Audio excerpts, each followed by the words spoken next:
নমস্কার বন্ধুরা, তোমরা সকলেই জানো যে 11-12 ক্লাসের এই অ্যাপয়েন্টমেন্ট লেটার দিচ্ছে এবং কাউন্সেলিং হচ্ছে তাদের।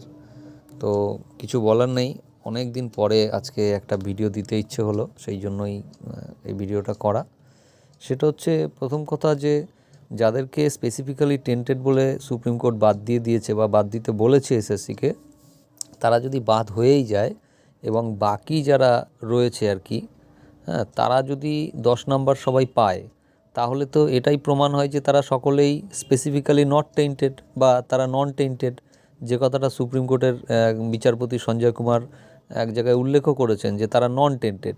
তাহলে তাদের 10 নাম্বার দিলে অসুবিধা কী, তাই তো? তাহলে যারা নন টেন্টেড তাদের 10 নাম্বার দিয়ে নিয়োগ করার কী প্রয়োজন? কারণ নন টেন্টেড যদি হয় তাহলে তো সেগ্রিগেশন হয়েই গেল, এরা নন টেন্টেড এবং যারা টেন্টেড তাদের বাদ দিয়ে দেওয়া হলো, তাহলে তো কোনো ঝামেলাই থাকে না। তাহলে তো এইভাবে এদের পরীক্ষা নেওয়ারই দরকার ছিল না। এরা নন টেন্টেড যদি হয় তাহলে এদেরকে রেখে দেওয়া হোক নন টেন্টেড হিসেবে, এবং যে ভ্যাকান্সিটা পড়ে থাকবে 2016-র সেই ভ্যাকান্সিতে হচ্ছে যে যারা হচ্ছে ওয়েটিং লিস্টে ছিল বা যারা হচ্ছে গিয়ে চাকরি পায়নি, এই রকম ক্যান্ডিডেটদের মধ্যে থেকে কাউন্সেলিং করে নিলেই হয়ে যেত, সমস্যার সমাধান হয়ে যেত। সেটা না করে উনি কী করলেন?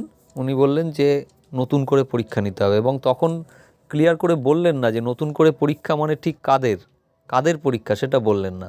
এবার এসএসসি চালাকি করে এই 2016-দের সাথে নতুনদের গুলিয়ে দিয়ে একটা পরীক্ষা নেওয়ার চেষ্টা করলো, পরীক্ষাটা নিল, এবং মাঝপথে এসে আবার সঞ্জয় কুমার এখন বলছে যে না, আমি বলেছিলাম যে 2016-র ক্যান্ডিডেটদের শুধু পরীক্ষা নিতে, তোমরা কেন নতুনদের সাথে পরীক্ষা নিলে?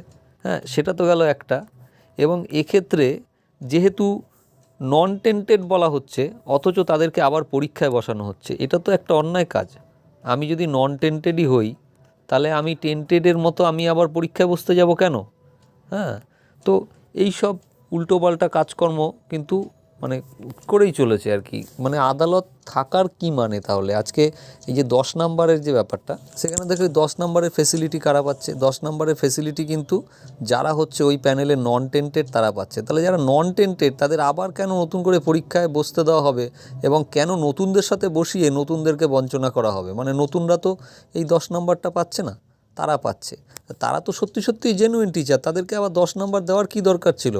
তাদেরকে তো রেখে দিলেই পারতো, তাহলে 16-র ঝামেলা মিটে যেত, নতুনদের আলাদা করে পরীক্ষা নেওয়া যেত। সেটা না করে সব গুলিয়ে দিয়ে, এবং আদালত এখন কি করছে? ওই 10 নাম্বার নিয়ে এখনও বিচার করছে। এদিকে এদের অ্যাপয়েন্টমেন্ট হয়ে যাচ্ছে, ওদিকে 10 নাম্বারের বিচার পেন্ডিং। এবার বাই চান্স এমন না হোক, সেটাই চাই। যদি কখনো এমন হয় যে 10 নাম্বার বাতিল হওয়ার একটা পরিকল্পনা বা এরকম কিছু আদালতের পক্ষ থেকে হলো, তখন এই মানুষগুলো কি করবে যারা আজকে কাউন্সিলিং হচ্ছে? তো সব মিলিয়ে দেখা যাচ্ছে যে একটা অভূতপূর্ব পরিস্থিতি। মানে আদালত বোধহয় থাকার থেকে না থাকলেই বেশি ভালো হতো, এরকম একটা ব্যাপার হয়ে গেছে। এরা কি করে বিচারপতি হয়ে গেলেন সেটাও একটা কিন্তু প্রশ্ন। সোডিয়াম পেন্টোথাল বলে একটা ইঞ্জেকশন আছে, যেটা নিলে নাকি মানুষ সত্যি কথা বলে। আমার ধারণা এইসব বিচারপতিদের যদি সোডিয়াম পেন্টোথাল একবার দেওয়া যায় তাহলে দেখা যাবে যে এরা প্রত্যেকেই দুর্নীতিতে ডুবে আছে, না হলে কোনো সাধারণ মানুষের বিচার এরকম পাগলের মতো হতে পারে না।